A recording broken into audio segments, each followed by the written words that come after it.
அமைச்சர் பதவி ஏற்ற உடனே முறையா நம்ம ஊருக்கு வந்திருக்கீங்க, எப்படி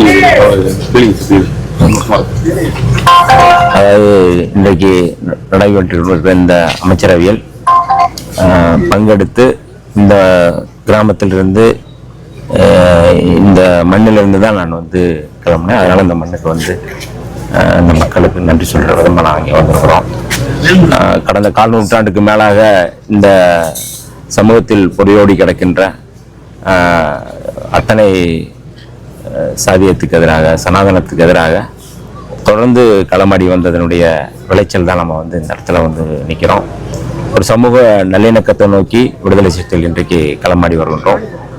எல்லா மக்களையும் இணைக்கின்ற, எல்லா மக்களுக்குமான ஒரு அமைச்சராக நான் தொடர்ந்து செயல்படுவதற்கு இந்த மண்ணிலிருந்தே நான் அதை வந்து உறுதியெடுக்கின்றேன். இப்போ இந்த மேகதாதுவின் குறுக்க வந்து அணை கட்டிய தீர்மானம் அப்படின்னு சொல்லி டி.கே. சிவகுமார் சொல்லியிருக்காரு. கூட்டணி கட்சியை ஏற்கனவே எங்களுடைய தலைவர் எழுச்சி தமிழர் அவர்கள் தெளிவுபடுத்தியிருக்கிறாங்க. மேகதாது அணை கட்டுவதன் மூலமாக அது தமிழ்நாட்டு விவசாயிகளுக்கு எதிராக, தமிழ்நாட்டுக்கு எதிராக அவர்கள் செயல்படுகிறார்கள் என்று தொடர்ந்து நாங்கள் சொல்கின்றோம்.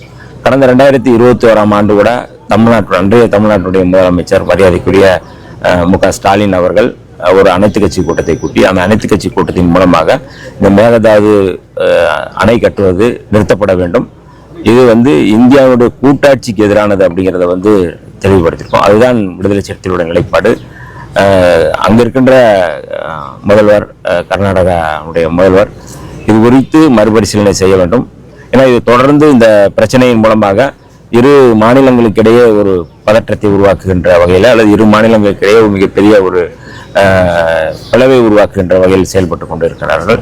மேகதாது அணை கட்டுவதன் மூலமாக இன்னொரு மாநிலத்திற்கு அல்லது இன்னொரு தேசிய இனத்துக்கு எதிராக செயல்படுகிறார்கள் என்பதைத்தான் நாம் பார்க்க வேண்டும். ஆகவே இந்திய ஒன்றிய அரசு இதில் வந்து தலையிட்டு உடனடியாக இதை வந்து தீர்க்க வேண்டும் என்று நாங்கள் வந்து இந்தியாவுடைய தலைமை அமைச்சரும் மோடியிடம் நாங்கள் வந்து இந்த கோரிக்கையை நாங்கள் வந்து தமிழ்நாட்டில் வந்து அறிவிக்கப்படாத மின்தடை தொடர்ந்து நடைபெற்றது. இதில் விவசாயிகள் வந்து மக்கள் வந்து எல்லாரும் சிரமப்படுறாங்க. அது சம்பந்தமாக இதை வந்து சரி செய்ய வேண்டும். ஏன்னா வந்து பல்வேறு பலதரப்பட்ட மக்கள், விவசாயிகள், தொழிலாளர்கள் எல்லாரும் இந்த கோரிக்கையை வந்து வச்சிருக்கிறாங்க. இப்போதான் வந்து ஒரு 10 நாள் தான் ஆகிறது இந்த அமைச்சரவை அல்லது இந்த அரசு பொறுப்பேற்று. பல்வேறு இடையூறுகள், பல்வேறு இருக்கின்ற அந்த தடைகள் எல்லாம் தாண்டி தான் வந்து செயல்பட வேண்டிய தேவை இருக்குது. ஆகவே ஏற்கனவே வந்து அவகாசம் வேண்டும் என்று கேட்டிருக்கிறார்கள், மக்களும் கேட்டிருக்கிறார்கள், அரசும் கேட்கிறது. ஆகவே அந்த அடிப்படையில் வந்து கொஞ்சம் அவகாசம் கொடுத்து வந்து சரி செய்ய வேண்டிய தேவை இருக்கின்றது. கட்டாயம் இது ஒரு நல்ல ஆட்சியாக, கட்டாயம் மக்களுக்கான ஆட்சியாக, எல்லோருக்குமான ஒரு ஆட்சியாக, எந்த விதமான பாகுபாடும் இல்லாத ஒரு ஆட்சியாக இது தொடரும் என்பதில் எந்த மாற்று கருத்தும் இல்லை. தமிழ்நாட்டில் குதிரை பேர ஆட்சி நடப்புன்னு சொல்றாங்க. அதனால அதிமுக எம்எல்ஏக்களும் தொடர்ந்து ராஜினாமா பண்ணுவாங்க. அது சமூக இல்லை, இது எனக்கு அப்படி ஒன்றும் தெரியல. ஆனால் தமிழ்நாடு அரசியல் இதுவரை வந்து நாகரிகமான ஒரு அரசியலை நோக்கித்தான் நடந்திருக்கிறது. இப்போதும் அதுதான் போய்கிட்டு இருக்கு. அதனால இந்த நாகரிகமான அரசியலுக்கு எதிராக எதுவும் நடக்காது என்று நான் நம்புகின்றேன். அதனால அதை சொல்றது வந்து ஒரு இந்த அரசுக்கு எதிராக அல்லது வந்து உள்நோக்கத்தோடு செய்கிறாங்க அப்படிங்கிறத நம்ம வந்து பார்க்கணும். அப்படியான எந்த பேரமும் இங்கே வந்து இல்லை அப்படிங்கிறத இதிலே வந்து சட்டப்பேரவையிலே மாண்புமிகு முதல்வர் அவர்கள் சொன்னாங்க, இது குதிரை பேரம் அப்படி இல்லை, குதிரை வேகம் சொல்லி சொன்னாங்க. கட்டாயம் அதை நோக்கி தான் வந்து இந்த நகரம் அப்படிங்கிறது எந்த மாற்று கருத்தும் இல்லை. பெட்ரோல் டீசல் விலை தொடர்ந்து உயர்ந்துகிட்டே இருக்கு.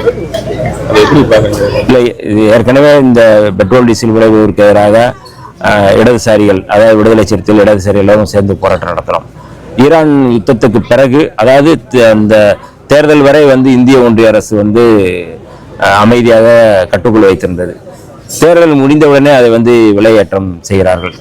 ஏற்கனவே இந்த கச்சா பொருள், இந்த எண்ணெயினுடைய கச்சா பொருளினுடைய இறக்குமதி தொடர்பாக ரஷ்யாவிடமிருந்து போடப்பட்ட ஒப்பந்தத்தை வந்து முறித்து கொண்டிருக்கிறது இந்திய ஒன்றிய அரசு. இன்னமும் குறிப்பாக அமெரிக்காவினுடைய வர்த்தகத்தோடு இணைந்து செயல்படுகின்றது இந்திய ஒன்றிய அரசு. அப்போ ரஷ்யாவிடமிருந்து பெறப்படுகின்ற, இறக்குமதி செய்யப்படுகின்ற கச்சா எண்ணெய் குறைந்த விலைக்கு வாங்கி கொண்டிருந்ததை நிறுத்திவிட்டு கூடுதலாக அமெரிக்கா போடுகிற நிபந்தனைக்கு வந்து அவர்கள் வந்து ஏற்றுக்கொண்டு செய்கிறார்கள்னா, அப்போ நீங்கள் வந்து யார் இந்த மக்களுக்கு துரோகம் செய்கிறார்கள், யாருக்கு அடிமையாக இருக்கிறார் என்று நாம் பார்க்க வேண்டிய தேவை இருக்கிறதுக்கு.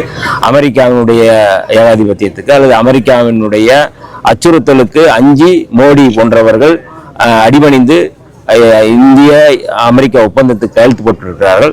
அதனுடைய பின்னணி தான் நம்ம வந்து பார்க்கணும். இதை வந்து இன்னைக்கு பெட்ரோல் டீசல் விலை உயர்வு, கேஸ் விலை உயர்வு எல்லாமே இந்த ஈரான் யுத்தத்துக்கு பிறகான மற்ற நாடுகள் எல்லாமே வந்து அதை கட்டுப்பாட்டுக்குள் வைத்திருக்கிறது. ஆனால் இந்த விலையேற்றத்தையோ அல்லது இதற்கான செயல்பாட்டு திட்டத்தையோ எதையுமே செய்ய முடியாத, கையாளாகாத ஒரு அரசாக மோடி அரசு இருக்கிறது என்பதை நாம் மக்களுக்கு தெளிவுபடுத்த காவேரி குண்டாறு இணைப்பு சம்பந்தமா நீண்ட நாள் பிரச்சனை ஓடிக்கிறது. நம்ம பகுதியில் காவேரி குண்டாறு இணைச்சோம்னா விவசாயங்கள் செழிப்பா வரும். அது சம்பந்தமா இது கட்டாயம் வந்து அமைச்சரவையில் வந்து பேசுவோம். இது குறித்து வந்து விரிவான அந்த துறை அமைச்சர் இது குறித்து பதில் சொல்வார். ஆனால் இது வந்து கட்டாயம் செய்ய வேண்டிய ஒரு திட்டம் தான். அது குறித்து நம்ம வந்து கலந்து பேசுவோம். தனியார் பள்ளியில் வந்து கல்வி கட்டணம் அதிகமாக வாங்குறாங்க. இந்த அரசு வந்து அதுக்கு தகுந்த நடவடிக்கை எடுத்து சரியான கட்டணம் அந்த மாதிரி நடவடிக்கை இல்லை. அதான் நான் முதல் அமைச்சரவை கூடி இது குறித்து பேசுவாங்க. என்ன எவ்வளவு என்ன ஏதுங்கிறத சொல்லுவாங்க. ஆனால் தனியார் பள்ளிகளில் இது தொடர்ந்து இந்த மாதிரியான புகார்கள் வந்து கொண்டிருக்கிறது.